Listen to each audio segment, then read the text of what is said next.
علیکم ورحمۃ اللہ وبرکاتہ۔ الحمد للہ رب العالمین والصلاة والسلام علی شمس الہدایۃ والیقین وعلی آلہ وصحبہ اجمعین، اما بعد۔ عصر حاضر میں اسلاف کی تصویر و یادگار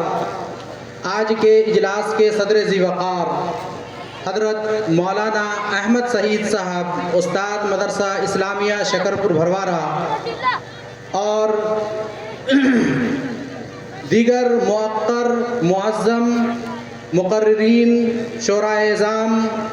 کی تشریف آوری پر ہم تہہ دل سے شکر گزار ہیں، ممنون و مشکور ہیں، اور ہم کہتے ہیں مبارک ہو سجی یہ مجلس ختم بخاری ہے، مبارک ہو سجی یہ مجلس ختم بخاری ہے، نمایاں چار جانب جلوہ انوار باری ہے، یہاں کی خاک شمع نور حق سے جگمگائی ہے،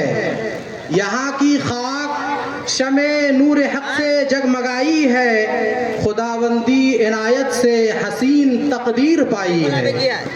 اللہ کا شکر ہے، احسان ہے کہ ہماری اس حقیر سی دعوت پر آپ حضرات جو پورے کنور حلقہ کا دماغ ہیں اور پورے علاقے کے آپ کریم ہیں، وہ حضرات یہاں تشریف فرما ہیں، اور اصح الکتب بعد کتاب اللہ، قرآن پاک کے بعد اگر کوئی کتاب سب سے زیادہ مقدس ہے، بابرکت ہے، کسی کا درجہ ہے تو وہ بخاری شریف کا ہے۔ تو اس کی محبت میں تشریف لانے والے دور دراز سے میں تمام لوگوں کا شکر گزار ہوں۔ آپ سب حضرات کی تشریف آوری اور قدم رنجہ فرمائی پر میرا رواں رواں شکر گزار ہے اور دل باغ باغ ہے، اور یہ عرض کرتے ہیں کہ ہر طرح کی بے سر و سامانیوں کے باوجود، ہر طرح کی بے سر و سامانیوں کے باوجود آج آپ آئے تو مجھ کو اپنا گھر اچھا لگا۔ آپ کی آمد پرتپاک پر اہلاً و سہلاً مرحبا کہتے ہیں، خوش آمدید کہتے ہیں، ویلکم کہتے ہیں، اور تہہ دل سے ہم آپ حضرات کا استقبال کرتے ہیں، اس لیے کہ الفاظ کے ذریعے سے تو آپ حضرات کا اظہار تشکر ناممکن ہے، کیونکہ جو جذبات و احساسات میرے قلوب میں اور میرے دل میں موجزن ہے، اس کے لیے الفاظ کی دنیا بہت چھوٹی ہے۔ جذبات تو ایک عالم اکبر ہے، جذبات تو ایک عالم اکبر ہے، الفاظ کی دنیا چھوٹی ہے، اظہار تشکر بہتر ہو یہ جرأت بیجا ہے۔ آپ حضرات یہاں تشریف لائے ہیں تو آپ آ گئے ہیں تو کچھ چاندنی سی باتیں ہو، آپ آ گئے ہیں تو کچھ چاندنی سی باتیں ہو، زمین پہ چاند کہاں روز روز اترتا ہے، زمین پر چاند کہاں روز روز اترتا ہے، اور ہم اور آپ اس بات سے بخوبی واقف ہیں کہ انسانی معاشرے کی تعمیر و ترقی کے لیے تعلیم و تربیت، علم و آگہی اور شعور بنیادی اہمیت کے حامل ہیں۔ دوسری طرف یہ بھی حقیقت ہے کہ عورتیں معاشرے کا نصف حصہ ہیں، لہذا عورتوں کی اور بچیوں کی تعلیم و تربیت معاشرے کی صلاح و فلاح کے لیے بے حد ضروری ہے اور ناگزیر ہے۔ اللہ کے نبی جناب محمد رسول اللہ صلی اللہ علیہ وسلم نے فرمایا، طلب العلم فریضۃ علی کل مسلم و مسلمہ، کہ علم دین کا حاصل کرنا تمام لوگوں پر، خواہ وہ مرد ہو یا عورت، ان کے اوپر فرض ہے۔ اور اسی طرح اللہ کے رسول صلی اللہ علیہ وسلم نے جہاں بھی مردوں کو تعلیم کی ترغیب دی ہے، وہی عورتوں کو بھی تعلیم کا شوق دلایا ہے، اور خود اللہ تبارک و تعالیٰ نے فرمایا، انما یخشی اللہ من عبادہ العلماء، کہ بے شک اللہ کے بندوں میں اللہ سے زیادہ ڈرنے والے پڑھے لکھے لوگ ہیں۔ کیوں؟ اگر کوئی آدمی کسی کو نہیں پہچانتا ہے تو وہ اس کو نہیں مانتا ہے، اس کی تکریم، اس کی عزت اور اس کا احترام پوری طریقے سے وہ نہیں کر سکتا۔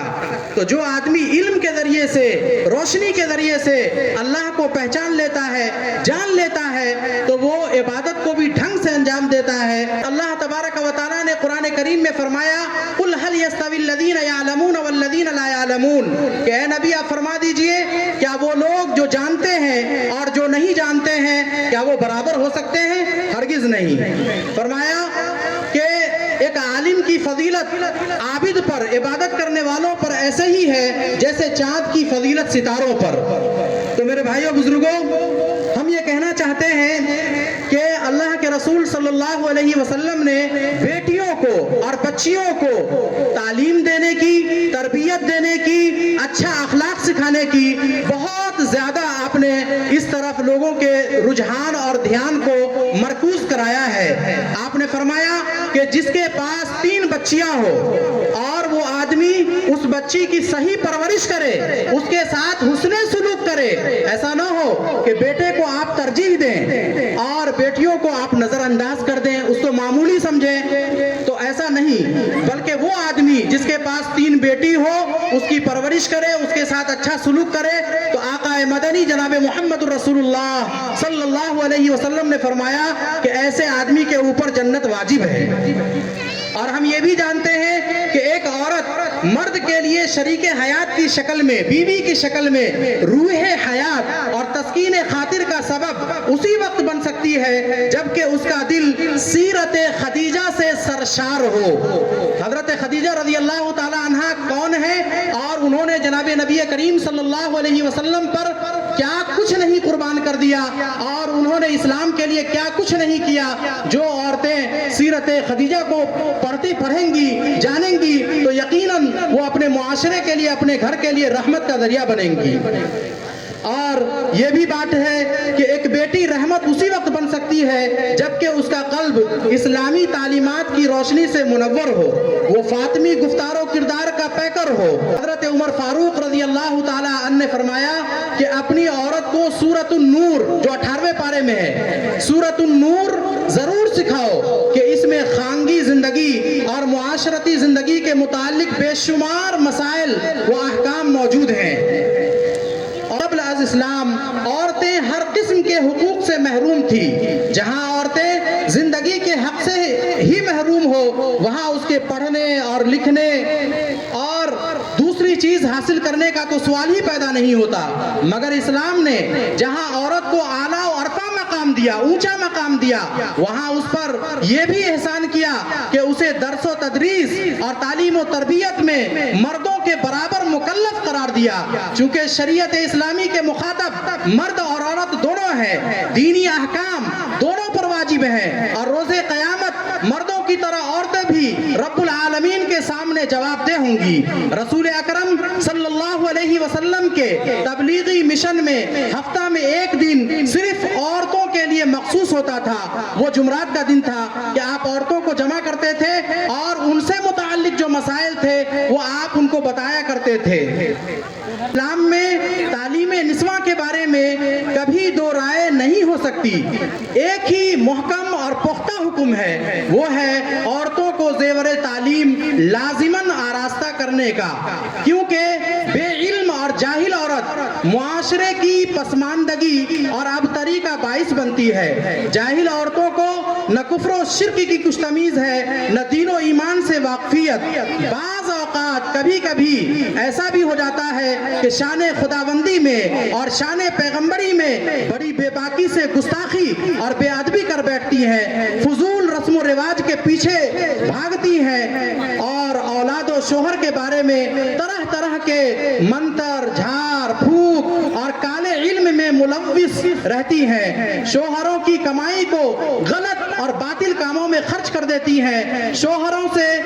غرض عورتوں کی جہالت کے بہت سے نقصانات ہیں جو گنانے کا وقت نہیں، لیکن یاد رکھیے اس کے برعکس علم دین رکھنے والی خاتون اور بیویاں صحیح اور غلط، حق اور باطل، جائز اور ناجائز حدود کو جانتی ہیں، پہچانتی ہیں اور وہ زندگی میں پیش پیش آمدہ مسائل خوش اسلوبی سے نمٹا لیتی ہے. یہ علم ان کو شائستہ اور مہذب بنا دیتی ہے. وہ اپنے بچوں کی صالح تربیت کر کے صالح معاشرہ تعمیر کرنے کا باعث بنتی ہے. اور آقا مدنی جناب محمد الرسول اللہ صلی اللہ علیہ وسلم نے فرمایا حق الولد علی الوالد ان يحسن اسمه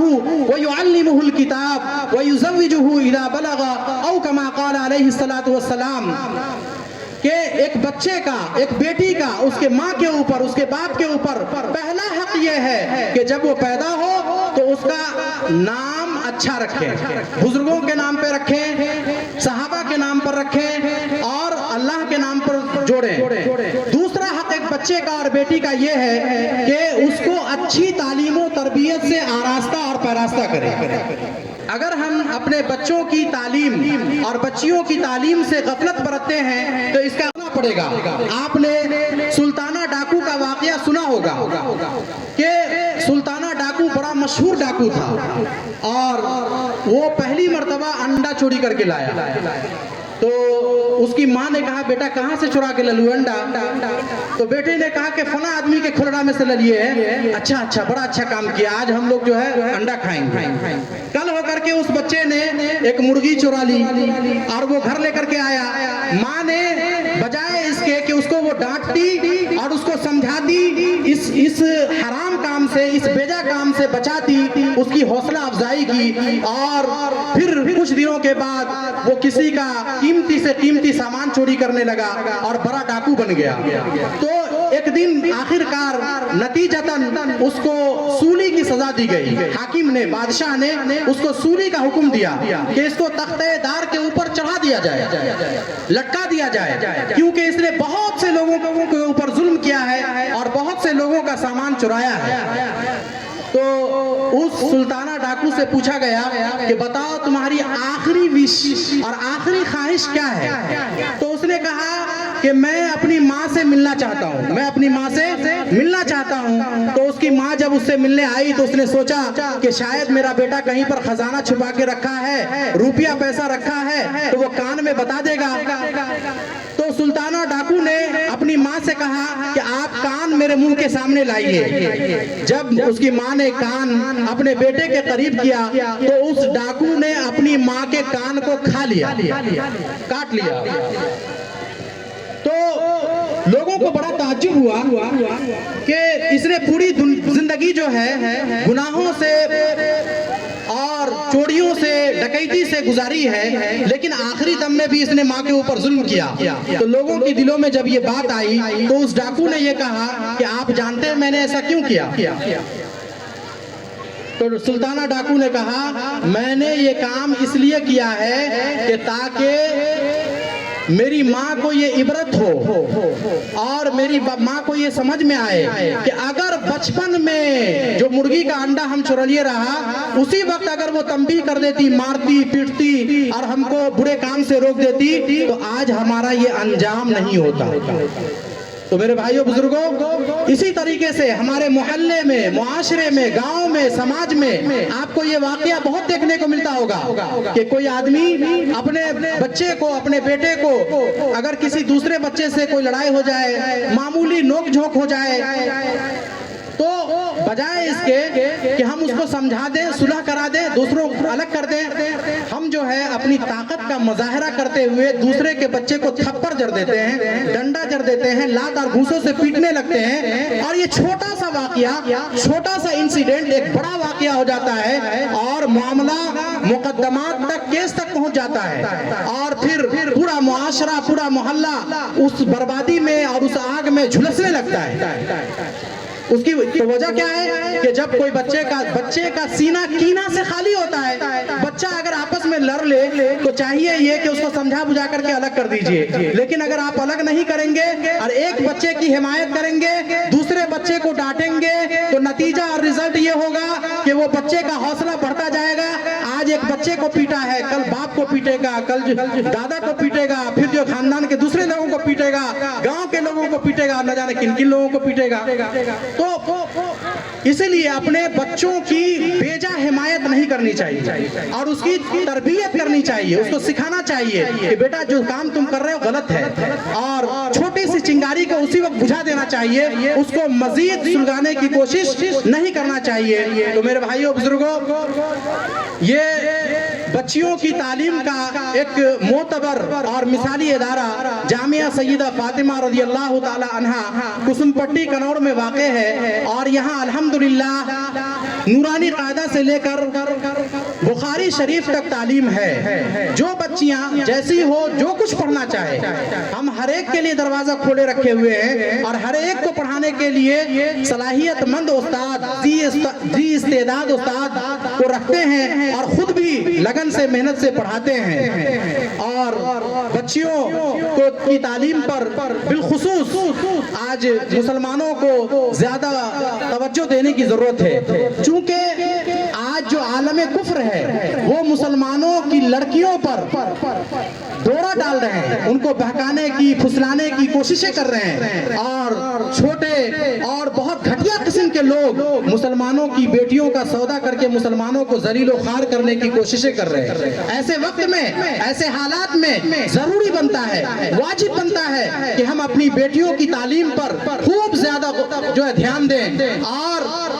روکھا سوکھا کھا کر، موٹا جھوٹا کھا کر آپ اپنے بچوں کو پڑھانے کی بھرپور کوشش کریں۔ اور ہم اپنے معاشرے میں دیکھتے ہیں کہ لوگ صرف وسطانیہ فوقانیہ کرا دینا، کوچنگ کرا کے اس کو رٹو طوطا بنا دینا، یا صرف جو ہے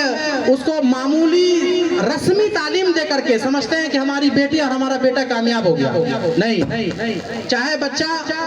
کوچنگ میں پڑھے، اسکول میں پڑھے، وہ محنت سے پڑھے اور کامیاب بنے، اور اس کی جو ہے دیکھ بھال، اس کا امتحان، اس کا ٹیسٹ ہم کو کرنا چاہیے،